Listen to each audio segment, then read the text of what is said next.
네, 안녕하세요. 안녕하세요. 네, 오늘 처음 오신 분들도 많으신 것 같고 일자리도 꽉 찼는데 진심으로 환영합니다. 오늘 좋은 시간 보내셨으면 좋겠어요. 말씀 많이 울리네요. 오늘 말씀 나눈 후에 또 공연도 있고 그리고 카페도 마련했으니까 좋은 교제 시간 나누고 가셨으면 좋겠습니다.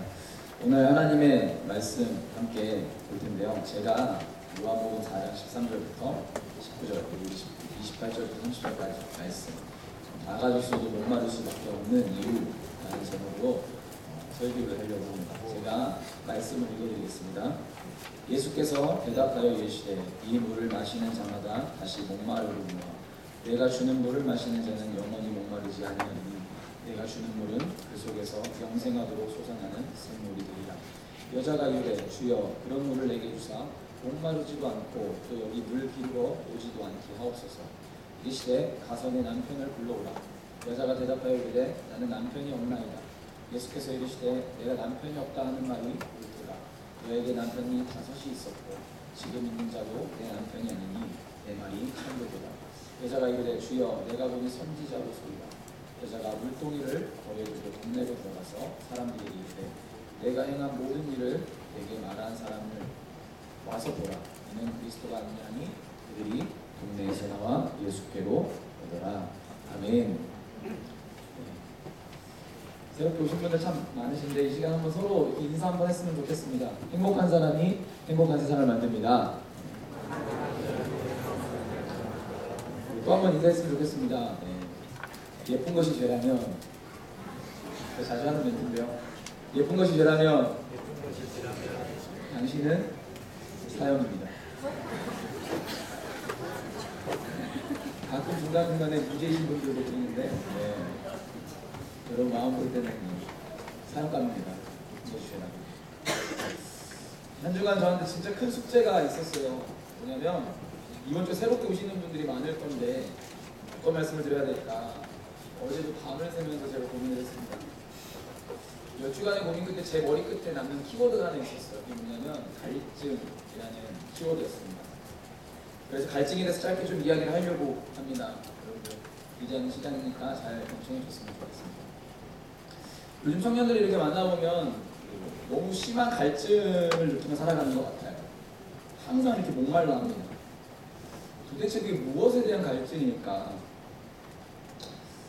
이 많은 사람들이 이 갈증에 대해서 무엇인지도 모른 채, 이 갈증의 이유가 무엇인지도 모른 채 그냥 이 갈증을 해결하기 위한 노력 가운데 살아가는 것 같습니다. 그러면서 조금 더 벌면, 조금 더 높은 고지에 오르면, 조금 더 내 얼굴이 생기면 이 갈증이 해소될 거야 라고 생각하는 것 같아요. 근데 참 아이러니하죠. 지금은 그 어느 시대보다도 많은 것들을 누리는 시대이지 않습니까? 그러니까 국민소득도 이제 3만 달러가 넘어서 최고치에 이르렀고 비약적인 경제성장과 더불어서 과학의 발전을 통해서 풍요로운 문명의 혜택을 누리고 살아가지 않습니까? 그 어느 때보다 아까도 말씀드렸지만 다들 외모도 예뻐졌어요. 둘러보십시오 한번. 둘러보십시오. 둘러볼 수 있는 기회 드릴게요. 처음 오셨는데 둘러보십시오. 내 옆은 아니야 라고 느껴질 수 있지만 아닙니다. 다들 이뻐지셨어요. 뭐 부족하면 뭐 붙였다가 띄었다가 뭐 튜닝도 하고 그러지 않습니까? 확실히 어느 시대보다 더 삶이 풍요로워진 것 같습니다. 그렇다면 그 풍요로워진 것에 따라서 더 행복해야 되지 않습니까? 그런데 여러분 진짜 그렇게 행복한 삶을 살아가고 계십니까? 논리적으로 보면 맞잖아요. 더 풍요로워졌으니까 우리가 더 행복해야 되잖아요. 그런데 삶은 더 불안해집니다. 더 만족이 없습니다. 더 심한 갈증이 들어오는 거죠. 근데 이게 그냥 제 주관적인 생각이 아니에요.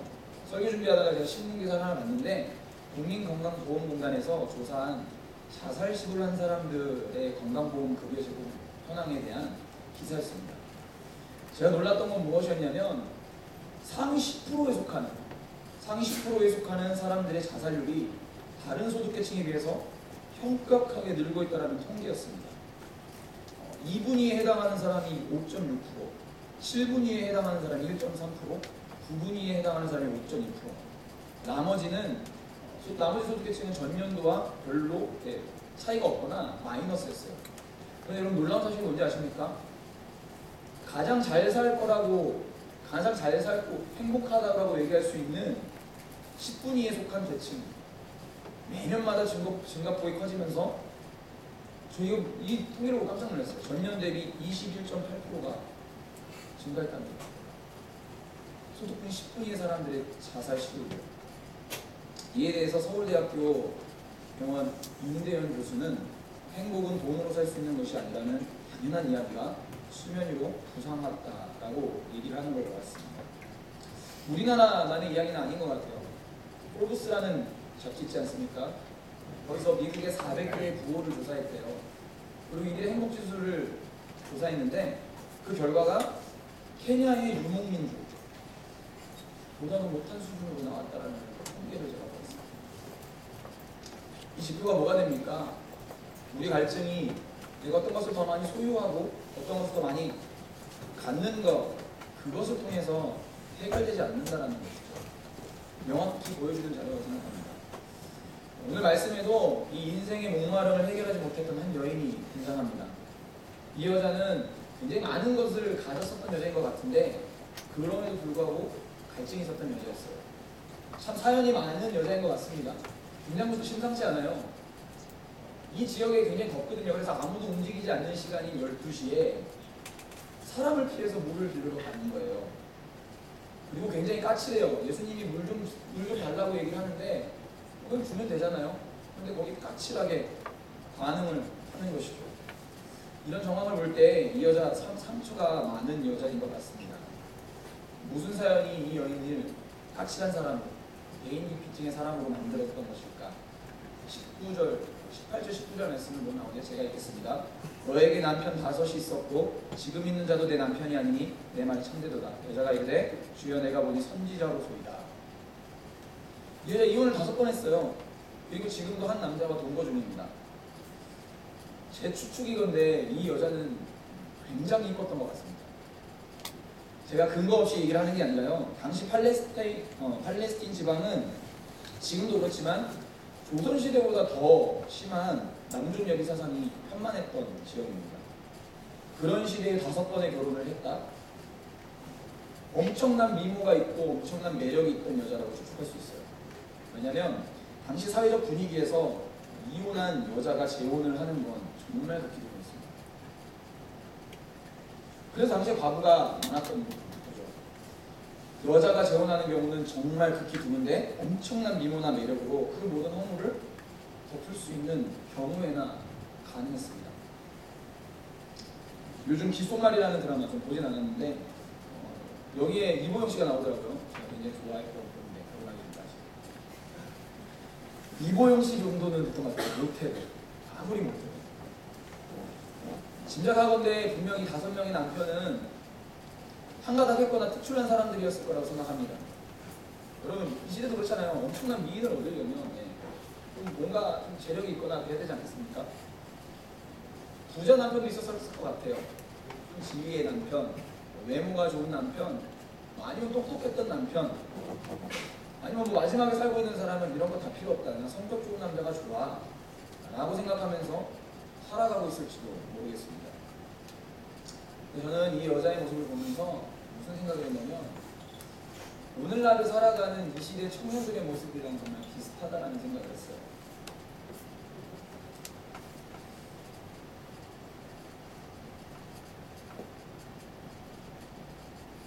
왜냐하면 다 가져가도 즐길 만큼 즐겨가도 여전히 목마름을 호소하는 모습이 우리의 모습 같다라는 생각을 하고 있어요.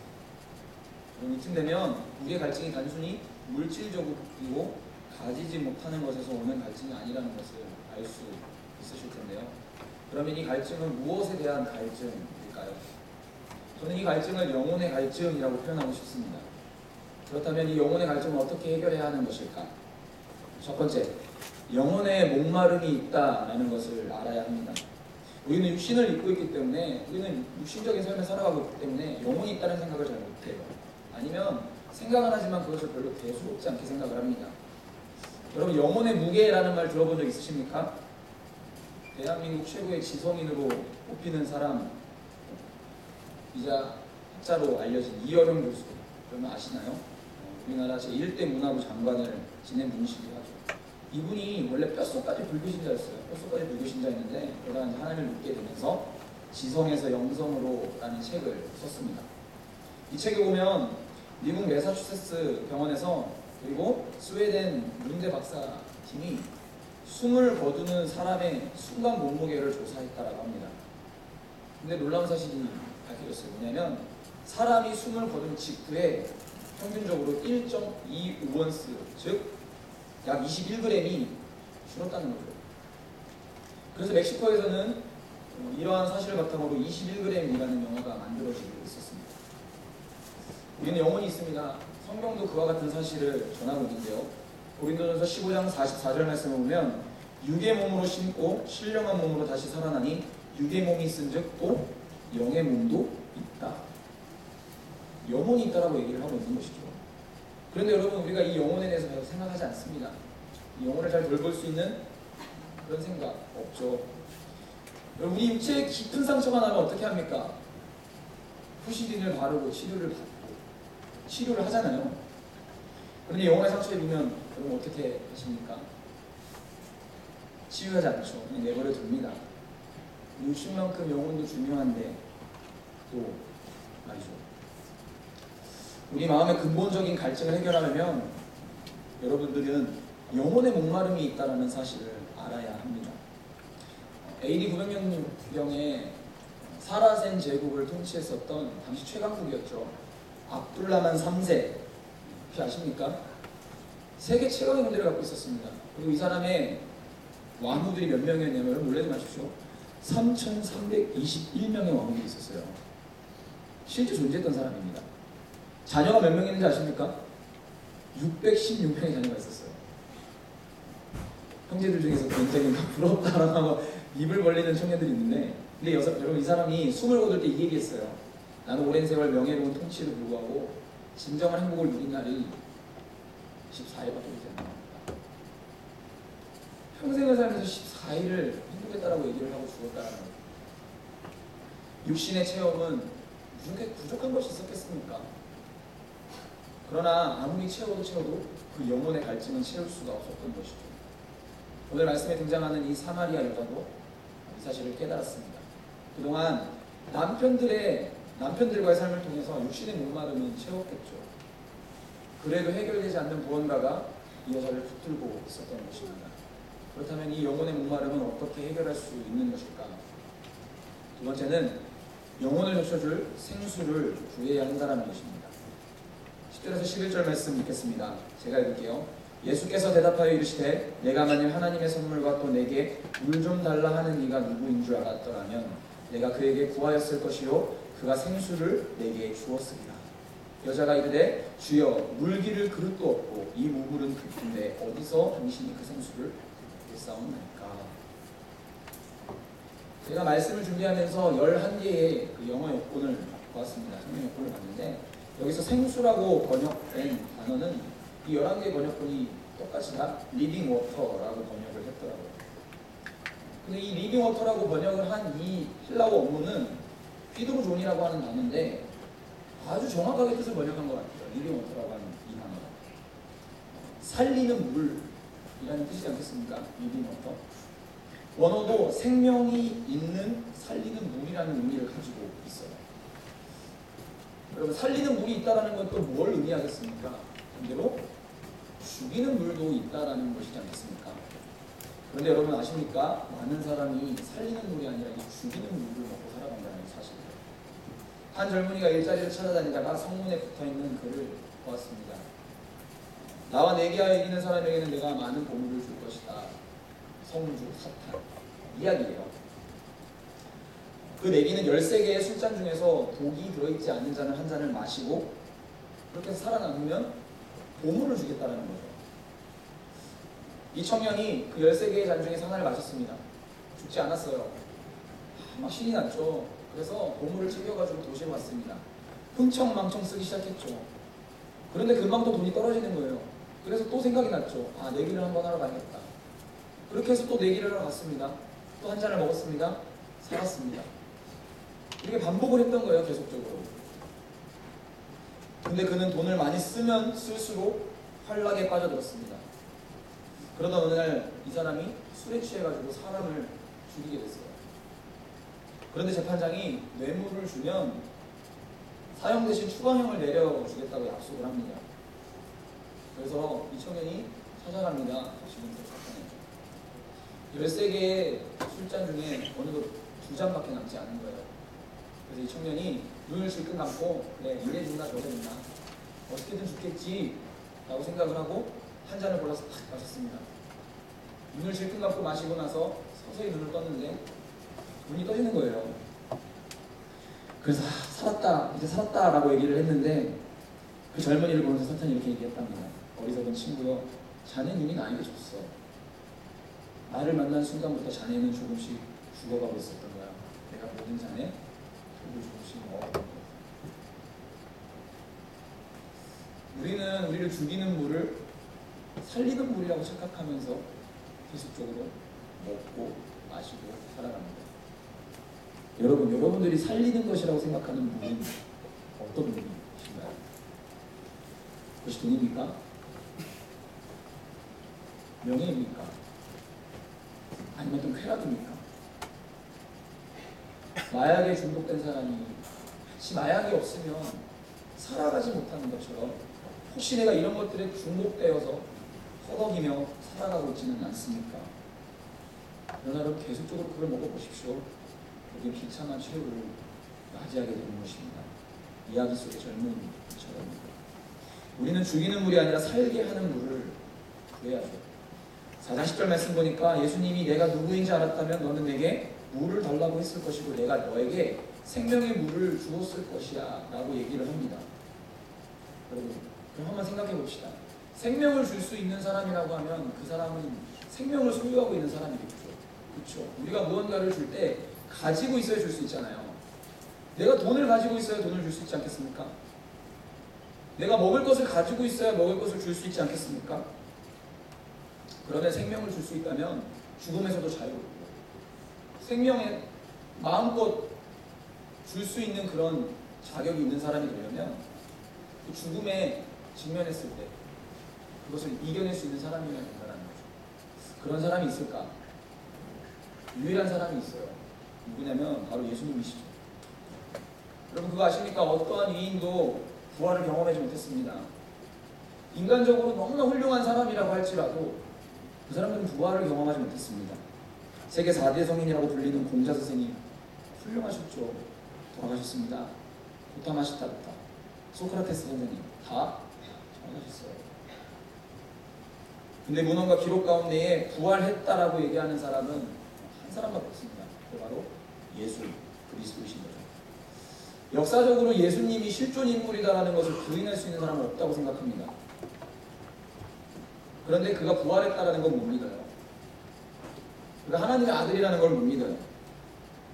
그게 왠지 아십니까? 그게 우리 이성 때문이죠. 우리는 우리 이성으로 경험하지 못하는 것들에 대해서 인정하지 않으려고 합니다. 참 아이러니한 게 이성의 한계는 인정해요. 그렇게 똑똑한 철학자들 보면 이성의 한계 다 인정합니다. 그러나 우리 이성으로 이해되지 않는 부분들에 대해서는 안 믿어요. 근데 그거 아십니까? 내가 경험하지 못했다고 해서 그것이 없는 것 아니거든요. 우리 이성이 얼마나 초라한지 아십니까? 여러분 제가 한 가지 요구할 테니까 여러분 좀 한 번 들어주셨으면 좋겠어요. 캠퍼스라는 단어를 10번만 빨리 한번 해볼 수 있습니까? 시작! 좀 크게요. 캠퍼스. 더 빠르게 5번. 시작! 제가 문제 내겠습니다. 1초 안에 대답하셔야 돼요. 각도를 재는 기구가 뭐예요? 각도기! 똑똑하십니다. 콤파스라고 생각하시는 분들 많죠? 속는 거예요. 여러분 제가 또 하나 그럴 줄 알고 준비했습니다. 저런 분들 나타날 줄 알고 제가 또 하나 준비 잘했네요. 큰일 날 뻔했네요. 여러분 사실 우린 그래요. 경험하지 못한다고 해서 안 믿는 것도 아니고 경험한다고 해서 믿는 것도 아니에요. 여러분 아프리카에 폴란이라는 부족이 있다는 사실 아십니까? 아시는 분 한번 손 들어보세요. 아프리카에 폴란이라는 부족이 있다. 아십니까? 아무도 본 적 없으세요? 그럼 그 부족은 없는 거예요. 내가 경험하지 못했으니까. 보이는 것을 믿는다고요? 여러분 이 가운데 공기가 있는 거 믿으세요? 어떻게 믿죠? 보이지 않는데.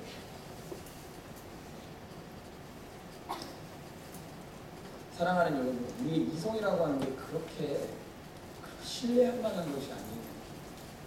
여러분 여기서 컵이 딱 하나 깨졌을 때 제가 공중에서 들어가지고 딱 떨어뜨렸을 때 그것이 다시 합쳐질 수 있는 확률이 있나요? 없나요? 없죠. 근데 수학적 계산은 그 확률이 나와요. 아이러니하지 않아요? 우리 이성이 만들어낸 거잖아요. 저는 이성적으로 생각할 때 예수님을 더 믿을 수밖에 없더라고요. 여러분 세계에서 가장 많이 팔린 책이 뭔지 아십니까? 성경입니다. 가장 많은 언어로 번역되어 있는 책이 뭔지 아십니까? 성경입니다. 약 98% 언어로 번역되어 있고요. 지금도 끊임없이 말이 없고 언어가 없는 민족에 들어가서 선교사님들이 말을 만들어내고 성경을 번역하는 일을 하고 있습니다. 그런데 여러분 이 성경이 참 놀라워요. 이게 우리는 한 권짜리 성경을 보잖아요. 이게 한 권이 아니라 66권이거든요. 근데 한 사람이 쓴 게 아니에요. 약 40여 명의 사람들이 썼어요. 왜 약이라고 얘기하냐면 정확하게 저자가 밝혀지지 않고 논쟁 중에 있는 부분들이 있기 때문에 그래요. 약 40명의 사람이 1600년 동안 66권의 책을 썼습니다. 말도 다르고 총 8가지의 언어로 기록되어 있고. 근데 1600년 동안 약 40여 명의 사람들이 시대도 다르고 장소도 다르고 다른 사람들이 썼는데 놀라운 사실은 66권의 주제가 똑같다는 거예요. 하나님과 오실 예수 그리스도에 대해서 예언하고 있다는 거죠.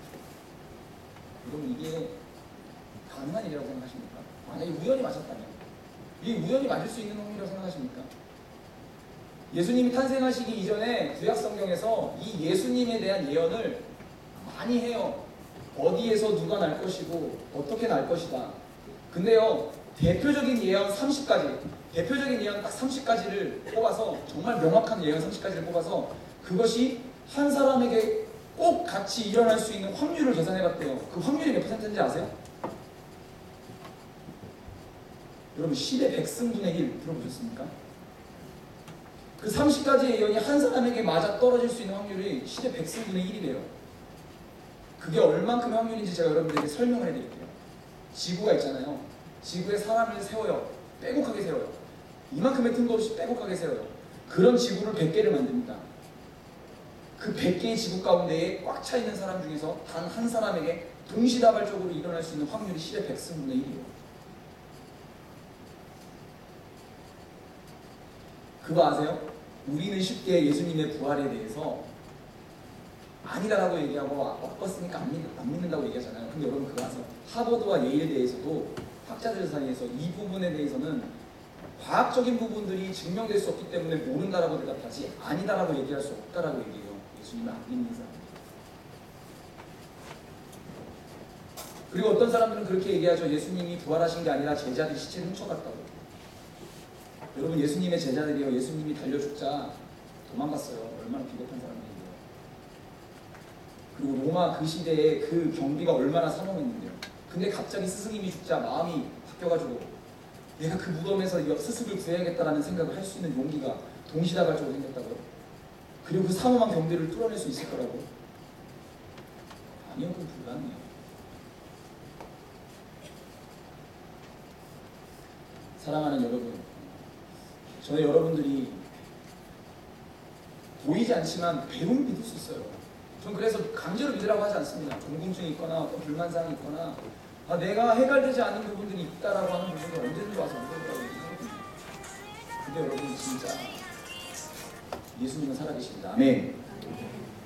그리고 그 예수님만이 죽었다 부활하신 분이시기 때문에 우리에게 생명을 주실 수 있는 유일한 분이세요. 그리고 그것이 우리 인생 가운데 유일하게 내 삶의 갈증과 내 삶의 목마름을 해결할 수 있는 비결인 것입니다. 사마리아 여인은 예수님에게 이 생수를 구합니다. 14절 15절 말씀. 내가 주는 물을 마시는 자는 영원히 목마르지 아니하리니 내가 주는 물은 그 속에서 영생하도록 솟아나는 샘물이 되리라. 여자가 이르되 주여 그런 물을 내게 주사 목마르지도 않고 또 여기 물 기르러 오지도 않게 하옵소서.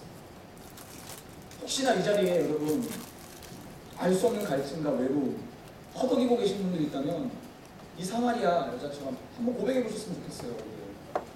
하나님, 내가 여기 왔는데 원합니다. 내가 술도 마셔보고 내가 이렇게 해서 살아봤는데 하나님, 내 마음 가운데 끊임없는 갈증이 있습니다. 고백하는 여러분들 되셨으면 좋겠습니다. 아멘. 술이 해결해 주던가요? 저는 부끄러워서 자세하게 많이 말씀 못 드리겠지만 세상의 가장 앞에서 내 인생의 이 갈증을 해결할 수 있는 방법을 다 써봤던 사람입니다. 돈도 많이 써봤고요. 술도 많이 먹어봤고요. 고등학교 때 방학이 43일인가 됐는데 제가 42일을 술 먹었어요. 해결 안 돼요. 사랑하는 여러분, 예수 그리스도만이 우리 인생의 갈증을 해결할 수 있는 유일한 해답인 줄 믿습니다. 아멘. 세 번째, 우리가 이 갈증을 해결하기 위해서는 따라합시다. 생수를 담기 위해 오물을 버려야 한다. 16절에서 19절 말씀 읽겠습니다. 이르시되 가서 내 남편을 불러오라. 여자가 대답하여 이르되 나는 남편이 없나이다. 예수께서 이르시되 내가 남편이 없다 하는 말이 옳도다. 너에게 남편 5이 있었고 지금 있는 자도 내 남편이 아니니 내 말이 참되도다. 여자가 이르되 주여 내가 보니 선지자로 봅니다. 예수님은 대뜸 물 달라고 하는데 이 여자에게 얘기해요. 남편 데리고 오라고. 여자는 남편 없다고 얘기합니다. 그러자 말씀하세요. 맞아, 너에게 남편 5명 있었는데 지금 사는 남자도 사실은 네 남편이 아니니까 남편 없다고 하는 게 맞아 라고 얘기를 하는 거죠. 근데 이때 이 여자의 반응이 중요해요. 이 여자가 뭐라고 고백합니까? 여자가 이르되 주여 내가 보니 선지자로소이다. 호칭이 바뀌어요. 주여라는 표현을 안 썼거든요. 근데 주여라고 표현이 바뀌어요. 그러면서 선지자로소이다. 이 말은 무슨 말이냐면 선지자라는 말은 정확하게 무언가를 꿰뚫어 볼 수 있는 사람이라는 뜻이에요. 이게 꼭 뭐냐면 맞습니다. 네, 당신 말이 맞습니다. 더 이상 숨길 수 없습니다. 제가 그런 사람입니다. 그게 제 치부고 그게 제 삶이고 그게 저의 더러움이에요. 라고 얘기를 했다는 것입니다. 그 결과 이 여자 자유를 누리는 인생이 됩니다.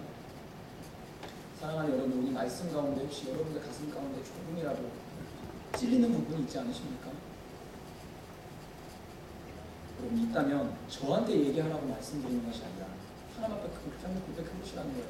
맞아요, 하나님. 다 그래요. 내가 이 가슴 가운데에 다른 것들로 꽉 채우고 살아갔어요. 도와주세요. 저는 그 믿음의 고백 여러분들 가운데 한번 있었으면 좋겠습니다. 사랑하는 여러분, 오늘 말씀 가운데 여러분들이 치부라고 여길 수 있는 부분들이 건드려졌을 수 있다고 생각합니다. 그때 여러분 하나님 앞에 인정하셨으면 좋겠어요. 그리고 고백하셨으면 좋겠어요. 나의 삶에 나라는 나라는 물병 가운데에 더러운 것이 담겼다면 그 더러운 물을 버리고 깨끗한 물을 담을 수 있는 그런 시간이 되시길 소망합니다. 그 더러운 물을 버리는 것이 바로 죄를 인정하고 회개하는 것입니다. 그런데 그럴 때 예수님은 이렇게 말씀하지 않으세요. 왜 너 남편이 다스렸어? 너 왜 그따구로 살았어? 와, 너 삶이 엉망진창이구나. 야, 율마는 여자야. 이렇게 얘기하지 않으셨다는 거예요. 단지 그냥 그것을 인정하고 주님을 붙들고 따라가기를 원하셨다는 것이죠. 여러분, 우리 삶에 가장 큰 죄가 뭔지 아십니까? 하나님으로 채워야 될 그 공간을 내 마음대로, 자유라는 슬로건을 내세우고 내 마음대로 내가 채우고 싶은 걸 채우는 거예요. 하나님이 우리 지으셨어요. 지은 건 목적이 있잖아요. 목적대로 쓰임받지 못하면 그게 뭐가 되죠? 쓰레기가 됩니다. 우리 인생 하나하나도 여기 존재하는 모든 것들 보십시오. 목적 없는 게 어디 있습니까? 다 목적이 있거든요. 근데 그 목적대로 살아가겠는데 내 마음대로 자유롭고 싶어서 채우고 그 결과가 우리 인생 가운데 끝없는 갈증을 가져왔다는 것이죠. 그 갈증의 문제는 이걸 비워내는 것에서 해결될 수 있습니다. 프랑스 철학자인 파스칼이라는 사람이 모든 인간의 마음속에는 하나님께서 만들어 놓은 공백이 있다. 이것은 다른 어떤 것으로도 채워질 수 없고 오직 인간을 창조하신 하나님에 의해서만 채워질 수 있다 라고 말을 했습니다. 사랑하는 여러분, 자유롭고 싶어서 우리가 하는 선택, 이런 선택인 것 같아요. 물고기가 자유롭고 싶은 거예요. 그래서 물 밖을 나가는 거예요. 멋진 도전이죠. 아니요, 그건 멋진 도전이 아니라 덕기죠. 나무가 자유롭고 싶어가지고 나뭇가지가 나무에게서 떨어져 나가는 거예요. 멋있는 도전인가요? 아니요. 그럼 죽음으로 가는 것이죠. 나뭇가지가 나무에서 떨어졌을 때 당장은 살아있는 것처럼 보이죠. 그럼 그게 얼마나 갈까요? 결국엔 죽은 것입니다. 사랑하는 여러분, 이 사실이 여러분들 가슴 가운데 새겨졌으면 좋겠습니다. 아멘. 말씀을 정리하려고 합니다. 우리 삶의 갈증은 영혼의 갈증입니다. 그래서 다 가져도 이것 가지고 저것 가지고 한다 해도 해결될 수 없는 거예요. 우리나라에서 가장 큰 기업이라고 하는 S가에서 자살자 3명 나온 거 아세요? H가에서도 여러분 자살자 3명이 나온 거 아세요? S가의 막내딸 우리나라 부호 순위가 37이었습니다. 아이를 낳아주시면 키가 훤칠했고 아버지가 가장 사랑받는 딸이었죠. 누가 부족했을까? 우리가 볼 때 그렇잖아요. 세상적으로 다 갖춘 사람인데도 불구하고 삶을 포기하는 사람 보지 않습니까? 우리가 더 가지려고 하고 더 가지면 나아질 거라고 생각하지만 사실 그렇지 않다는 사실을 여러분 꼭 기억하셨으면 좋겠습니다. 아멘. 우리 인생의 생명의 근원 되신 예수님께 나아가며 내 삶의 오늘 같은 죄를 인정하며 나아갈 때에 오늘 이 여자처럼 자유를 누릴 수 있다고 생각합니다. 4장 28절에서 30절 말씀을 보면 여자가 물동이를 버려두고 동네로 들어가서 사람들에게 이르되 내가 행한 모든 일을 내게 말한 사람을 와서 보라. 이는 그리스도가 아니냐 하니 그들이 동네에서 나와 예수께로 오더라. 자신의 영혼을 채울 수 없는 그 물동이를 버리고 사람들에게 갑니다. 사람들을 피해 다녔던 그녀죠. 그런데 그녀가 사람들 앞에 섭니다. 낮은 자존감을 회복합니다. 왜요? 존재의 목적을 발견했고 생명을 얻었기 때문인 거죠. 완전히 변화돼서 오늘 이 은혜가 많은 사람들을 또 예수님께로 돌아오게 하는 귀한 사명을 감당할 수 있도록 쓰임 받습니다. 여러분, 오늘 이 은혜가 진정한 자유를 통해 갈증을 해결하려고 하는 여러분들의 삶에 한 줄기 소망이 되고 빛이 되었으면 좋겠습니다. 아멘. 네. 동영상 하나 준비했는데요. 동영상 하나 보고 마치겠습니다. 저는 어렸을 때부터 언제 나설지 어릴 때 소문이 없다고 청소년들 많이 하잖아요. 저는 공감해요. 그냥 빨리 이렇게 5분 주나? 내일 주나? 미나문방구를 찍을 때 지금 돌이켜보니까 그게 우울증이에요. 되게 밝아요, 사람들. 그리고 정말로 안녕 문 딱 닫으면 그냥 딱 닫으면서도 눈물 나고 불도 안 켜고 그래서 밥도 이렇게 뭐 먹으려고 나는 혼자 먹을래 나는 시켜줘 그래서 사람들이랑 먹으면 체하고 그래서 짜장면 같은 거 막 먹으면서 한 입 딱 먹으면 눈물 자존감이 너무 낮은데 몇 가지 게만 이런 게 되게 심했어요. 저 막 이거 어떻게 보이려나? 자해 같은 것도 하고 그랬어요. 자존감이 되게 낮았는데 제 피가 또 어떤 사람이 살아나고 그냥 가는 거예요. 하늘에서 골수 기증하고 사람들이 막 너 어떻게 그런 일을 했니? 그럴수록 저는 살기 힘들어졌어요. 속은 더 기쁨은 없고 그냥 세상에 막 생각해보세요. 천사가 봉지에 술을 담아갖고 덜덜 떨면서 문 닫고 막 울고 손을 덜덜 떨면서 뭐라도 끊고 내가 좀 괜찮은 사람이고 싶은데 금연 금주 막 하루도 못해요. 예배 내용은 기억이 안 나는데 예배가 끝나고 기도를 하는데 사람들이 엄청 뜨겁게 통성으로 기도를 하는 거예요. 근데 제가 갑자기 눈물이 팍 터진 거예요. 그래서 이랬어요. 살려주세요. 살려주세요. 근데 그게 진짜였어요. 자존심이 확 내려가서 살려주세요. 근데 그게 잘 도착한 것 같아요. 그렇게 작게 신음했는데도 불구하고. 네. 그러고 제가 그렇게 얘기했던 것 같아요. 속으로 기도를 했는지 모르겠어요. 저는 의지 박약인 거 아시죠? 의지 박약이잖아요. 이렇게 만드셨잖아요. 아무것도 끊을 수 없고 나는 이렇다. 도와주세요. 했는데 일단 일 정도로 했어요. 제가 못 끊는 건 아니까 그런 생각을 해본 거예요. 몇 번 시도했다가 내가 이게 좋아서 하는 게 아니라 괜히 한다. 그래서 담배 같은 경우는 괜히는 안 펴야지. 괜히는 안 필게요. 근데 피고 싶으면 필게요. 술 괜히는 안 먹을게요. 근데 정말 먹고 싶으면 먹을게요. 그렇게 했어요. 그리고 몇 번은 먹고 했는데 나중에는 먹으려고 괜히 먹는 것 같다. 그래서 좀 이따 좀 더 먹고 싶으면 먹어야지. 또 이따 또 괜히 먹는 것 같아. 저 괜히 피는 것 같아. 이렇게 했는데 세상에 그게 뜯긴 거예요. 예수님, 제가 만난 예수님이 자유예요. 그리고 그게 세상의 어떤 자유보다 제가 진짜 자유라고 생각했던 모든 행동들을 해봤을 때 세상의 자유는 저를 진짜 자유롭게 하지 못했어요. 찝찝하고 다음에 수습해야 되고 결국 내가 점점 더 죽어갔는데 그 진짜 자유를 한번 맛보셨으면 좋겠어요. 제가 만난 예수님을 여러분이 만나기를 기도할게요.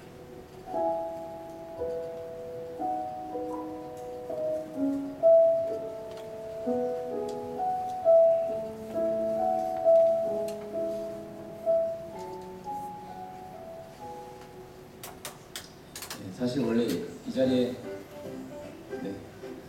사실 이 자리에 모시고 싶어서 제가 한 달 전에 통화를 했었어요. 강희 누님 모시고 싶어가지고 통화가 됐는데 너무 스케줄이 안 나와가지고 본 교회에서 리더하고 있거든요. 리더하고 소그룹도 인도하고 계시다고 하더라고요. 그래서 모시고 싶었는데 다음 기회가 되면 모셔서 또 좋은 시간 좋겠지만 전 저 마음 충분히 이해가 됩니다. 너무나 이해가 가요.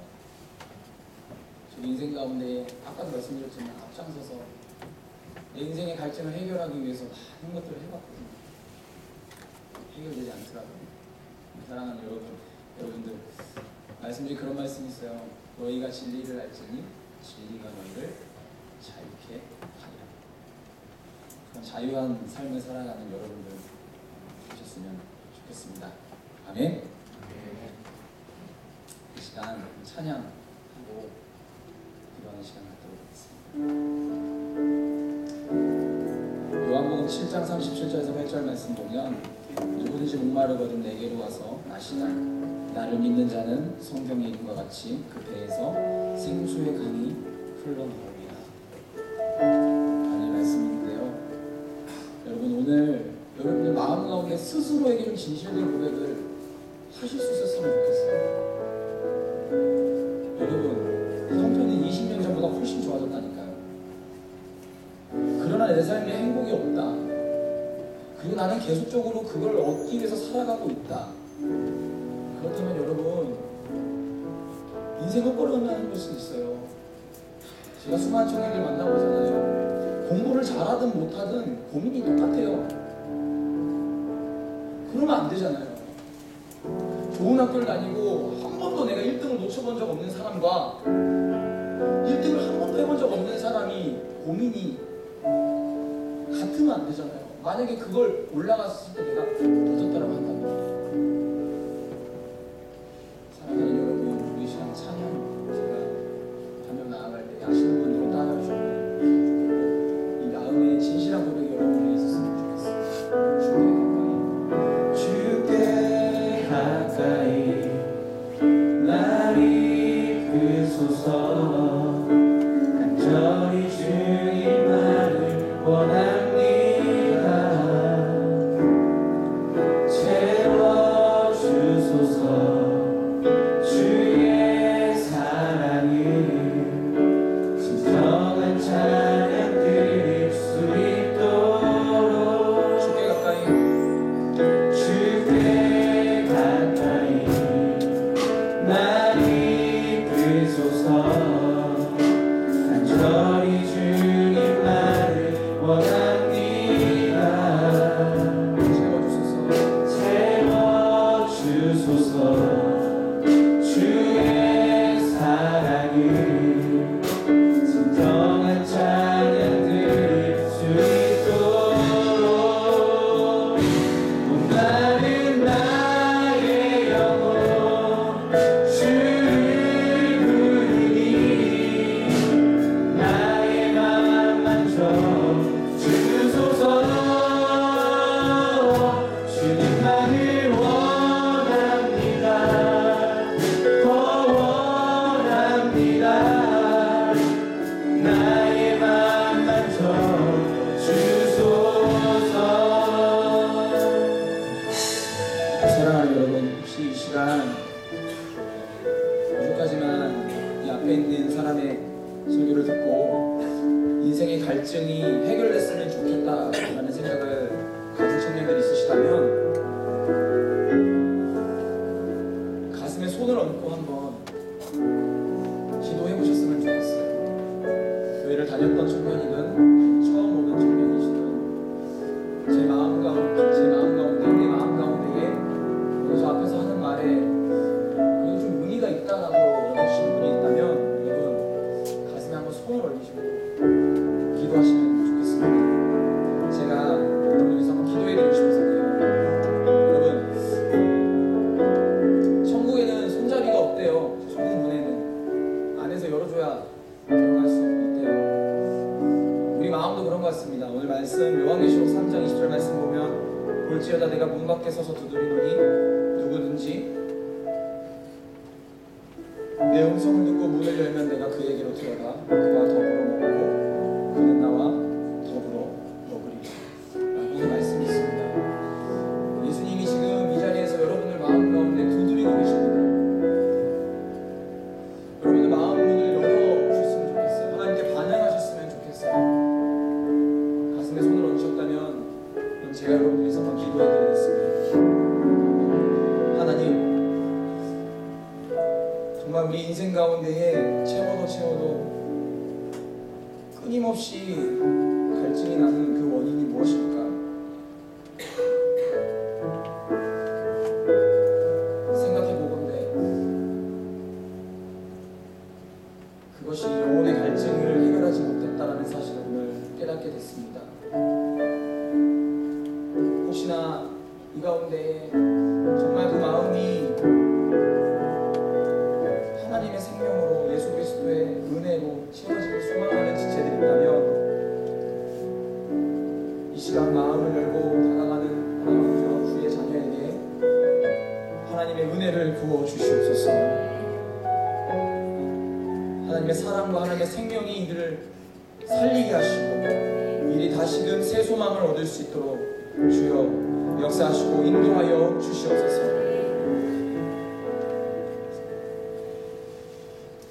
여러분 마음 가운데 진짜 열심히 선다라고 하는 분들 계시다면 이 시간 다른 모든 분들도 조용히 눈 감아주시고 자리에서 한번 일어나 주시면 좋을 것 같아요. 자리에서 한번 일어나 주시겠습니까? 같이 온 친구들이 같이 일어나주면 또 용기가 나겠죠. 여러분 생각보다 이렇게 일어나는 거 결단하는 거 어렵지 않습니다. 어렵지 않습니다.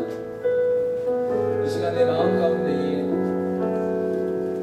그런 갈증, 감사합니다. 네, 감사합니다. 갈증을 인생을 채우고자 소망하시는 분들이 있다면 감사합니다. 감사합니다. 기적은 감동에서 시작되는 것이 아니라 결단에서 시작된대요. 사랑하는 여러분, 이 시간 여러분 결단하면서 한번 나아갔으면 좋겠는데, 제가 기도문을 읽을 때 여러분들이 한 번씩 따라서 읽어주시면 좋을 것 같아요. 제가 읽겠습니다. 여러분 따라서 해주시면 됩니다. 주 예수님, 나는 주님을 믿고 싶습니다.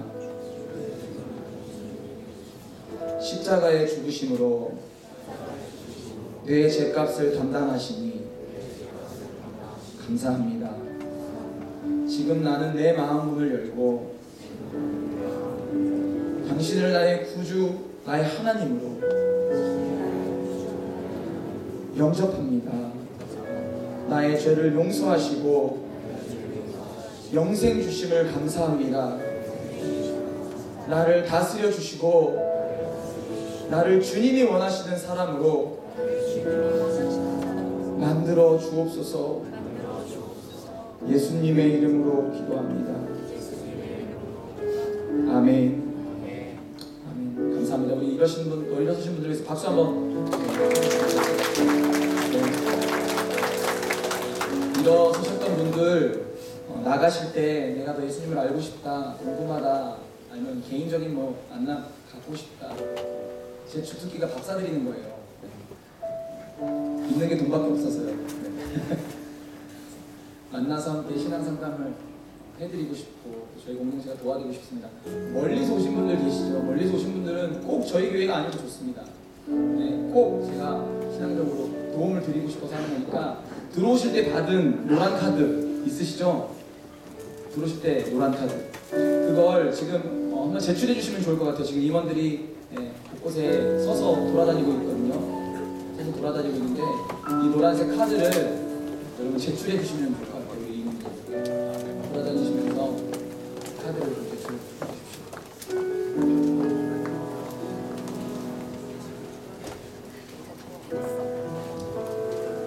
감사합니다.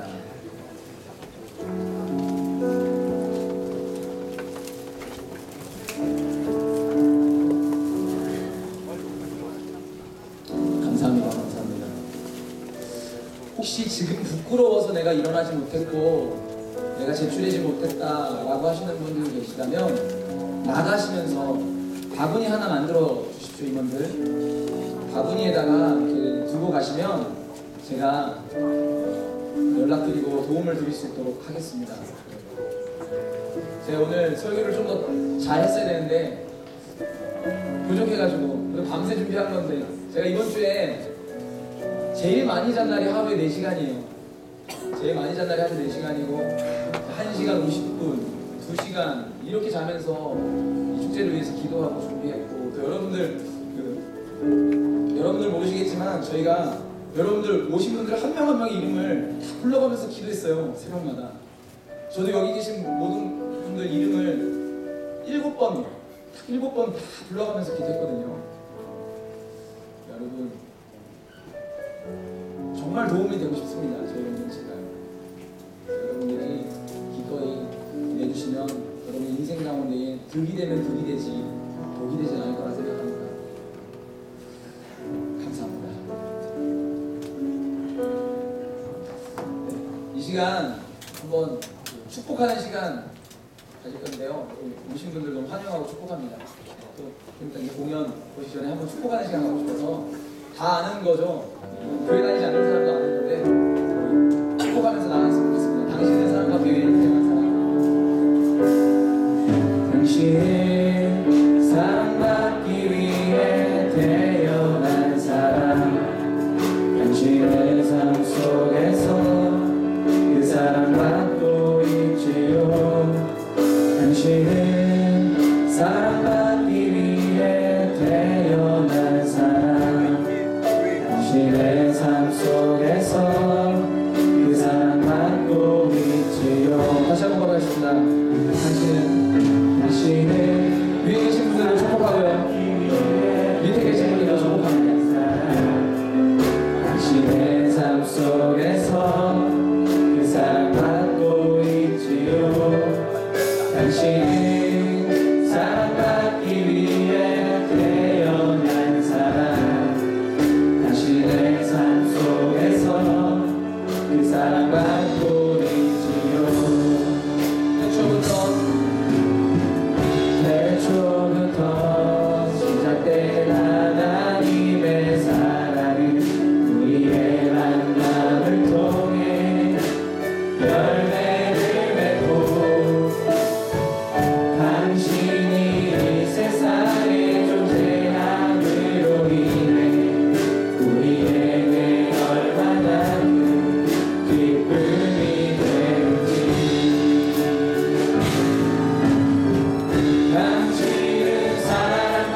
우리 아버지여 이름이 거룩히 여김을 받으시며 나라가 나오시며 뜻이 하늘에서 이루는 것 같이 땅에서도 이루어지이다. 오늘날 우리에게 일용할 양식을 주시고 우리가 우리에게 죄 지은 자를 사하여 준 것 같이 우리의 죄를 사하여 주시고 우리를 시험에 들게 하지 마시고 다만 악에서 구하옵소서. 대개 나라와 권세와 영광이 아버지께 영원히 싸움나이다. 아멘. 도면도 좀 치워주실래요? 네, 이 시간 우리 좋은 공연을 보여주기 위해서 프로듀스 101에 출연했던 우리 조규민 형제, 여러분 박수 크게 쳐주실 거죠? 그러면 연습 한번 해볼까요? 네, 조규민 형제를 소개합니다. 약합니다. 네. 저보다 얼굴은 좀 못생겼어요. 얼굴은 좀 못생기고 저보다 조금 좀 못나긴 하지만